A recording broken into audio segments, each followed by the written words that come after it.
Selamat malam Bapak Ibu Saudara sekalian dimanapun berada. Kita berjumpa kembali dengan saya Rikol Tiwan dalam acara Renungan Malam.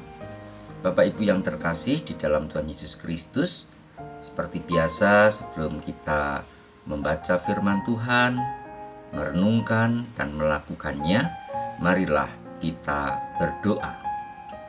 Bapa di dalam surga, pada malam ini kami datang kembali menghadap tahta-Mu yang kudus. Kami bersyukur atas kasih Tuhan di dalam hidup dan penghidupan kami pada hari ini. Kiranya Engkau Tuhan selalu menyertai kami semua, sehingga kami boleh menikmati kasih berkat rahmat-Mu di dalam hidup kami. Bapa, kami pada saat ini hendak menerima kebenaran firman-Mu. Kiranya Engkau mampukan kami untuk melakukannya di dalam kehidupan sehari-hari. Di dalam nama Tuhan Yesus kami memohon. Amin.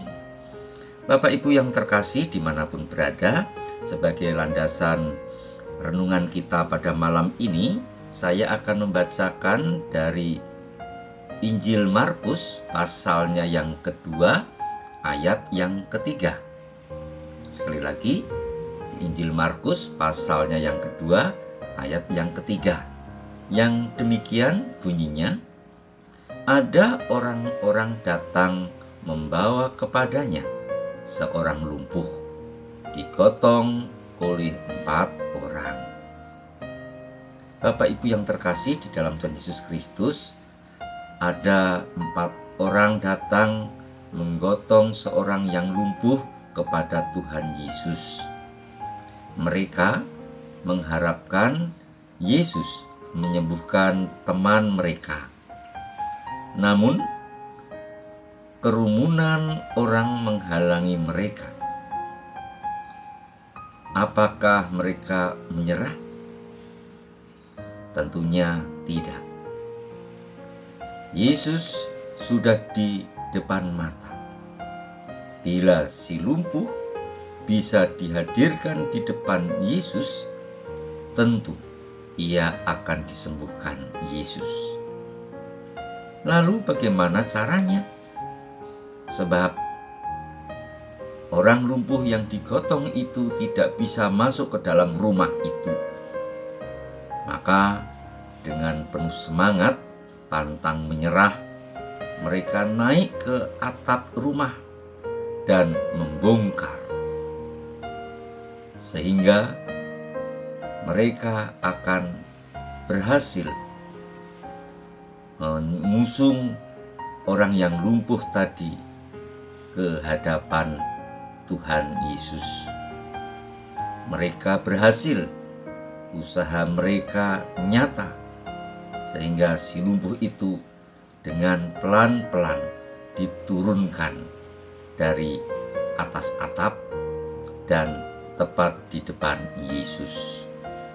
Bapak Ibu yang terkasih di dalam Tuhan Yesus Kristus, tentunya kita bisa melihat sejauh mana iman dari kawan-kawan si lumpuh itu, sehingga Tuhan Yesus pun juga melihat begitu kuatnya tekadnya yang bulat, imannya yang luar biasa itu, sehingga Yesus melihat teman-teman dari si lumpuh itu yang begitu luar biasa, sehingga Yesus pun menyembuhkan si lumpuh itu. Yesus merespon lebih dari yang mereka harapkan. Ia bukan hanya menyembuhkan si lumpuh, tetapi juga mengampuni dosa si lumpuh itu. Tentunya Bapak Ibu Saudara sekalian, iman dari keempat orang yang mengusung orang yang lumpuh itu, sekali lagi saya katakan, sungguh luar biasa. Bukan hanya percaya secara pasif, tetapi ada tindakan aktif yang menyatakan keyakinan atau iman mereka pada kuasa Yesus. Dalam hal ini, kuasa menyembuhkan penyakit.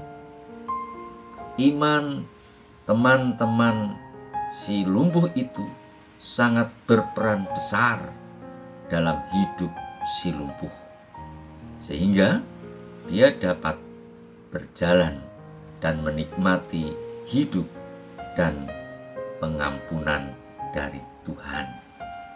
Betapa indahnya Bapak Ibu Saudara sekalian peran si orang yang menggotong si lumpuh itu.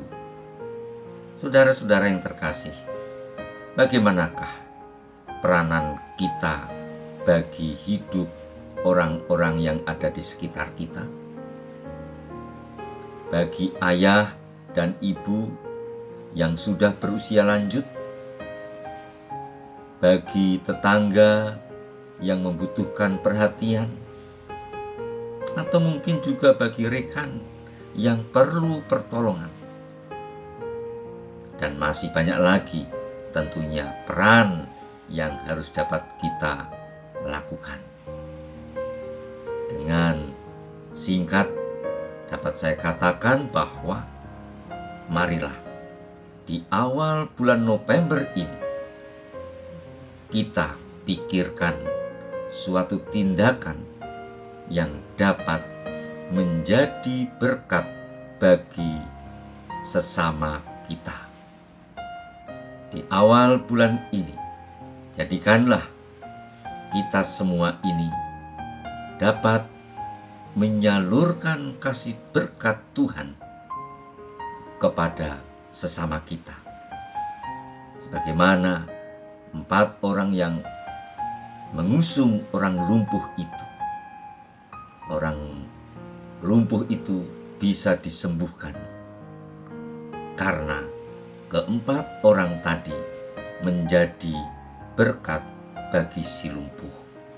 Keempat orang tadi menjadi saluran berkat bagi si lumpuh. Bagaimana dengan kita?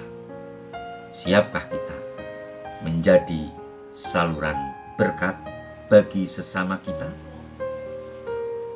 Tuhan memberkati kita semua.